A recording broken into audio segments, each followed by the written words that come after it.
Assalamualaikum warahmatullahi wabarakatuh. Perkenalkan, nama saya Yuni Alfian Nadira. Saya dari Prodi S1 Ilmu Gizi ITKM Widya Cipta Husada. Pada video kali ini saya akan membahas mengenai patofisiologi penyakit saluran cerna atas ileus obstruktif. Untuk definisi, ileus obstruktif adalah suatu keadaan di mana isi lumen saluran cerna tidak dapat disalurkan ke distal karena adanya sumbatan atau hambatan mekanik yang disebabkan kelainan dalam lumen usus, dinding usus, atau luar usus yang menekan atau kelainan vaskularisasi pada suatu segmen usus yang menyebabkan nekros segmen usus tersebut. Untuk gejala dan tanda umum dapat berupa syok, gangguan elektrolit, dan oliguri. Kemudian dapat ditemukan meteorisme dan kelebihan cairan di usus, hiperperistaltis berkala atau kolik yang disertai mual dan muntah, kram, kembung, dan retensi tinja. Penderita akan tampak gelisah dan setelah defekasi 1-2 kali, tidak ada lagi defekasi atau flatus. Semakin proksimal proses patologis ditemukan, maka semakin cepat pasien menjadi simptomatik dengan muntah makanan yang tidak tercerna.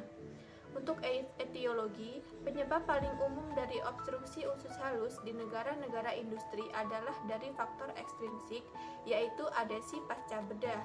Adesi secara signifikan dapat menyebabkan kerutan usus yang kemudian menyebabkan obstruksi. Diperkirakan setidaknya 2/3 dari pasien dengan operasi abdomen sebelumnya memiliki adesi. Kemudian untuk epidemiologi, insiden dari ileus obstruksi pada tahun 2011 diketahui mencapai 16% dari populasi dunia. Statistik dari data berbagai negara melaporkan terdapat variasi angka kejadian ileus obstruksi, dan di Indonesia tercatat 7.059 kasus obstruksi ileus paralitik dan obstruksi tanpa hernia yang dirawat inap dan 7.024 pasien rawat jalan pada tahun 2004.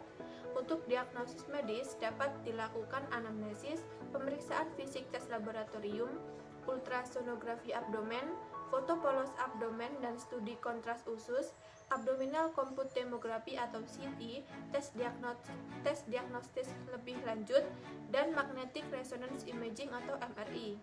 Untuk prognosis, ketika obstruksi usus dikelola dengan cepat, dapat diperoleh hasil yang baik. Secara umum, ketika obstruksi usus dikelola tanpa pembedahan, tingkat kekambuhan jauh lebih tinggi daripada yang dirawat dengan pembedahan.